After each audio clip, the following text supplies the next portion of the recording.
UP कानपूरमध्ये 3 तरुण आहेत. अरबाज, शोएब आणि समीर. शोएबला एक बहीण आहे आणि या बहिणीचं समीरसोबत अफेअर आहे आणि ही गोष्ट तिच्या भावाला म्हणजे शोएबला माहिती नाही आहे. परंतु अरबाजला मात्र ही गोष्ट माहिती आहे. आता अरबाज काय करतोय, तर त्याच्या बहिणीला, शोएबच्या बहिणीला त्रास देतोय. तुझं अफेअर घरी सांगेन किंवा तिला ब्लॅकमेल करतोय आणि त्रास देतोय आणि त्याच्यामुळे 2023 साली या कुटुंबाने अरबाजच्या विरोधामध्ये पोलीस स्टेशनमध्ये तक्रार दाखल केलेली होती. आता अरबाज हा जो तरुण आहे, हा थोडासा उशृंखल होता, विक्षिप्त होता. गंगेच्या एका पुलावरून त्याने उडी मारून आपला व्हिडिओ व्हायरल करण्याचा प्रयत्न केला होता. त्याबाबत त्याला अटक देखील झालेली होती. त्याच्यानंतर तो जामिनावरून सुटून आलेला होता.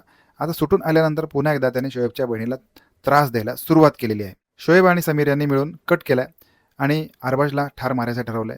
गंगेपासून 100 मीटरच्या अंतरावरती त्याला बोलून घेतलंय.